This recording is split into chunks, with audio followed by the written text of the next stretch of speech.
కొండగట్టులో అభివృద్ధి పనులకు పవన్ కళ్యాణ్ శంకుస్థాపన చేశారు. టీటీడీ నిధులతో కొండగట్టులో వసతి గృహ నిర్మాణం జరగబోతోంది.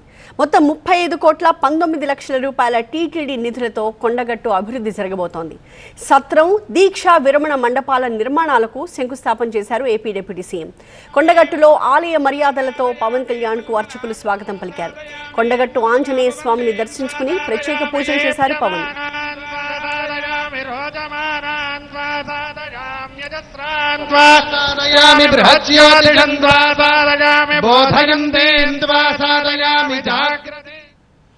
కొండగట్టు తనకు పునర్జన్మనిచ్చిందన్నారు పవన్ కళ్యాణ్.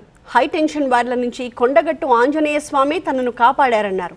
అందుకే కొండగట్టు ఆంజనేయ స్వామి అంటే తనకు అపారమైన నమ్మకం అన్నారు పవన్. కొండగట్టులో గిరి ప్రదక్షిణ లాంటిది ఉంటే బాగుంటుందని, అది తెలంగాణ రక్షణకు, దేశ రక్షణకు ఉపయోగపడుతుంది అన్నారు. కొండగట్టు స్వామి ఆశీస్సులు తెలంగాణకు, దేశానికి ఉండాలన్నారు పవన్. హైటెన్షన్ వైర్ తగిలేదు, ఎలా మిస్ అయింది, ఎలా బతుకున్నా ఈ రోజుకి తెలియదు. అందుకే నాకు కొండగట్టు ఆంజనేయ స్వామి మీద నాకు అపారమైన భక్తి, అపారమైన గౌరవం, అపారమైన కృతజ్ఞత. ఇది ఆంజనేయ స్వామి ఒకరి సొత్తు కాదు, ఒక ప్రాంతపు సొత్తు కాదు, అది విశ్వంతర్యామైన యూనివర్సల్ గాడ్. సో అలాంటి స్వామివారికి సేవ చేసుకునే భాగ్యంలో భాగంగా మాకు ఈ భాగ్యం కలగటం చాలా చాలా ఆనందంగా ఉంది.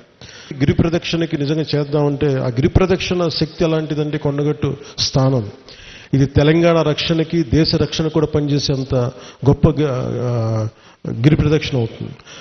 దాంతోపాటు నా కరసేవ చేయాలని కోరుకుంటాను. మీరు మీ గిరి ప్రదక్షిణకి మీరు రోడ్డు మొదలు పెట్టండి, నేను నా కరసేవ కూడా చేస్తాను. మేమందరం వచ్చి టీటీడీ సహకారంతో ఈ 96 గదుల సత్రాన్ని కూడా ఈ రోజున శ్రీకారం చుట్టాం. కొండగట్టు లాంటి క్షేత్రాలు ఇలాంటి అభివృద్ధి కార్యక్రమం మరింత విస్తృతంగా చేపట్టాల్సిన అవసరం ఉంది.